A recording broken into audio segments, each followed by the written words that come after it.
자, 그래서 오늘 준비한 건 뭐냐면 적금의 비밀에 대해서 한번 알아보고자 한다. 적금의 비밀. 적금에는 어떤 비밀이 있을까요? 5% 적금이 나오고 6% 적금이 나오는데 과연 5%짜리 적금을 가입을 하면 1년 뒤에 5%의 이자를 받을 수 있을까? 여러분 알고 계신가요? 요즘 고금리 상품들이 많은데 고금리 뭐 10%짜리도 나오고 그러는데 그거를 어떻게 보시는지 제가 알려드릴게요. 자, 보세요. 적금금리 이렇게 치시면 네, 여기 보시면 네이버에 보면 은행 같은 경우에 행운적금 광주은행의 13.70% 이런 거 있습니다. 여기 검색해 보시면 나와요. 근데 실제로 보면은 뭔가 조건이 되게 많겠지. 조건이. 근데 13.70 광주은행 이게 말이 되나? 와. 더드림 정기적금은요 우리종합금융인데요 기본이 4.05인데 6개월이고요 최고 10.55까지 여기 막 카드 만들고 보험 가입하고 뭐 하면은 뭐 이렇게 주겠지. 어쨌든 그렇다는 거지. 어차피 카드 여러분 쓰시는 거니까 뭐 여기서 적금하시면서 만드시는 게 어떻겠습니까? 이러면서 와 13.7% 기본은 3.7이네요. 예, 더드림 정기적금은 기본이 4.5네요. 예, 그렇네요. 금융위원회 적금 금리 이거 보면 예금 상품 금리 비교. 그러면 은행연합회 포털이 있습니다. 여기가 그나마 신뢰가 가는 것 같은데 이 적금 금리를 누르면 볼 수 있거든요.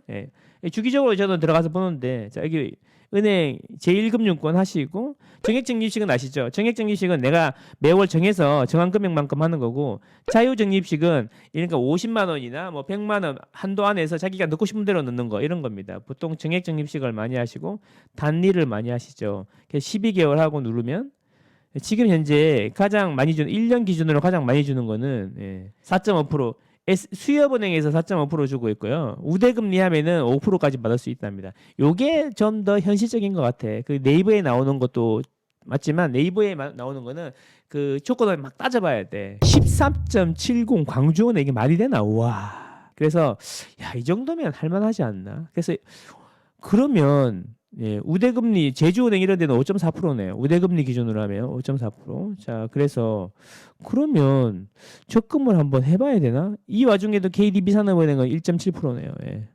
제일 비싼 게 전북은행 JB 카드 재테크 적금. 이거는 카드가 재테크가 돼.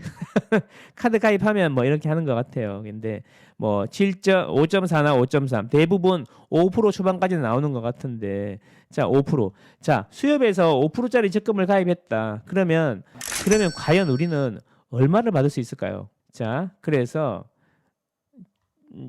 적금 계산기라는 게 있어요. 볼게요. 이건 너무 쉽나요? 보세요.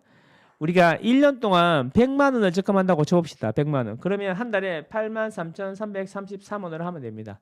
한 달에 83,333원을 적금을 하게 되면 1년이면 100만 원이 돼요. 원금이. 자, 그래서 월 단리로 5%를 가입한다고 쳐봐요. 그럼 일반 과세, 비과세가 있는데 일반 과세 하시고 그냥 계산 누르면 100만 원을 했는데 5만 원이 나와야 될 것 같은데 보시죠. 세전 이자가 27,083원밖에 안 나와요. 100만 원 했는데 1년 동안 5%에다가 5만 원 나온 줄 알았더니 27,083원밖에 안 나오는 거예요. 근데 그 와중에 이자가 또 4,171원 떼가. 그래서 총 받는 게 22,908원인 거야.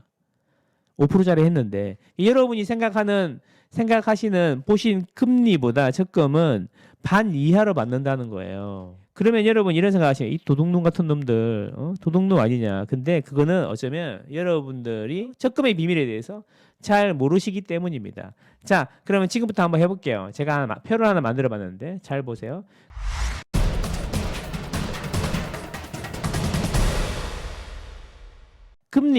적금 금리가 5%고요. 5%고요. 1월 달부터 12월까지 매달 83,333원을 하면 합계가 그러니까 1년 동안 적금을 100만 원으로 하는 거죠. 100만 원. 자, 근데 잘 보세요. 잘 보시면 이게 이자가 27,083원이 나오는 게 5%짜리인데 27,000이 나오는 게 첫 달에 적금 넣은 거는 12개월치 이자를 줘요. 은행도 그렇죠. 첫 달에 넣은 거는 12개월 동안 은행에 있으니까 12개월치 이자를 주는데 둘째 달에는 11개월치만 받는 거야. 그래서 이렇게 쭉 더하다 보면은 마지막 달에 한 거는 한 달만 들어가 있기 때문에 347원만 이자가 붙는 거죠. 그래서 이거를 전부 다 합쳐보면은 27,083만 원이 나오는 거예요. 자, 그래서 아까 증권 계산기에 보면 27,083만 원이 나오는 거죠. 그래서 이렇게 되는 겁니다. 그러면 여러분들이 사회초년생이나 우리 애기들이 커가지고 뭐 이렇게 적금을 한다든가 뭐 할머니 할아버지한테 용돈 받으면 뭐 저축하는 습관을 길러주고 뭐 그렇잖아요. 정리식 펀드를 한다든지 부동산을 투자한다든지 주식을 투자한다든지 할 때 어차피 돈이 있잖아요. 돈이 있어. 돈을 일단 종잣돈을 모아야지. 뭐 시드머니가 있어야지 투자를 하고 할 거 아닙니까? 지금 같이 뭐 부동산도 어렵고 주식도 어려운 시기에는 그냥 일단 잘 모르면 중요한 거는 주식이 어렵고 부동산이 어려운 게 아니야. 내가 재테크를 전혀 몰라.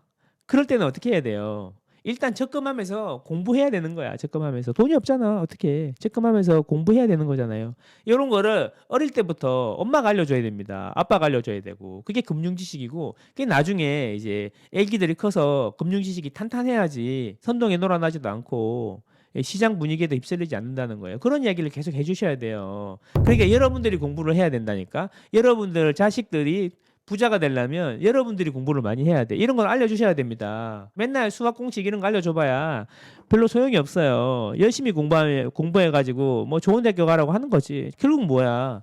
남의 일 해주는 거잖아. 월급쟁이. 월급 받으라고 월급쟁이 해주는 거잖아. 월급쟁이도 좋은데 월급쟁이를 하면서 그동안에 어릴 때부터 재테크를 배웠거나 금융에 대한 지식이 있다면 재테크를 해서 잘하겠지. 근데 그렇게 공부를 열심히 하고 좋은 직장에 다녀도 재테크 못하는 사람들이 되게 많거든. 어릴 때부터 부모님들이 금융이라든지 재테크라든지 이런 거에 대해서 계속 이야기를 해주고 자기가 솔선수범을 해야 된다는 겁니다. 이게 되게 중요한 겁니다, 여러분.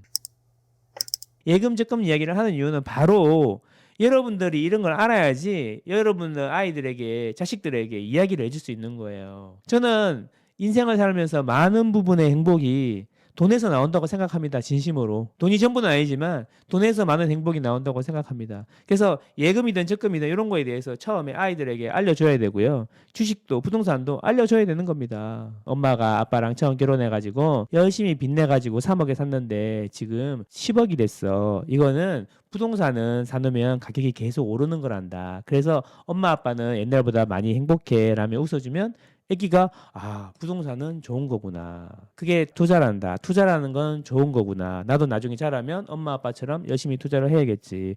이런 생각을 하면서 자란다는 거죠. 그렇죠? 이게 중요하다는 겁니다. 어릴 때부터 그런 이미지를 심어줘야 된다는 거죠. 예금이 더 좋은 거네요 하는데 예금은 뭐냐면 여기다 바로 100만 원을 때려 넣는 거죠. 여기다가 바로 100만 원을 넣는 거기 때문에 1년 동안 계속 들어가 있잖아요. 그래서 1년 지나면 5만 원 받습니다. 5만 원. 5만 원에서 물론 15.4% 이자를 떼겠죠. 그래서 어떻게 해야 되냐면은 적금을 하면 되는 게 아니라 적금을 해서 100만 원이 되면 그 100만 원은 다시 예금으로 놓고 또 월급 들어오는 부분에서 일부를 떼가지고 다시 적금을 하는 거예요. 적금이 만기가 되면 또 다시 예금으로 놓고 이게 소위 말하는 예금 적금 풍차 돌리기라고 합니다. 재테크의 기본 중의 기본이죠. 기본. 왜 오늘 제가 이런 기본을 말씀드리냐면 자산 투자도 중요하지만 이런 기본기를 알고 있어야 된다라는 겁니다. 그 주식이나 부동산이 안 될 때는 현금이 왕이죠. 현금이 왕. 예. 그러다가 또 기회가 오면 그 현금을 연끌해가지고 레버리지 해가지고 또 투자하는 거 아니겠습니까? 그래서 뭐가 중요하냐 하면은 이 시기마다 이런 것들을 알아놓는 게 중요합니다. 그리고 이런 지식들은 여러분들이 공부해서 자녀들이나 주위 사람들에게 알려주십시오. 그리고 뭐 사달라 그러면 막 사주지 마시고 반은 아빠가 낼 테니까 반은 네가 벌어서 할래? 제가 돈을 어떻게 벌어요? 그러면 엄마 일 설거지 도와주면 5,000원, 청소하면 5,000원, 방 정리하면 5,000원 이렇게 해서 가격표를 붙여놓고 이거 할 때마다 체크를 해서 네가 모은 돈이 10만 원이 되면 아빠 돈 10만 원 보태가지고 20만 원짜리 자전거를 사주겠다. 이렇게 하면은 애가 되게 열심히 합니다. 되게 열심히 하고 중요한 건 그렇게 사주면 자전거를 되게 아낍니다. 어릴 때부터 이런 게 중요한 것 같습니다. 결국 부자는 스스로 되는 것도 있지만 어릴 때부터 가정교육이 중요한 것 같다. 여러분과 여러분 자녀들이 경제적으로 부유했으면 하는 바람입니다.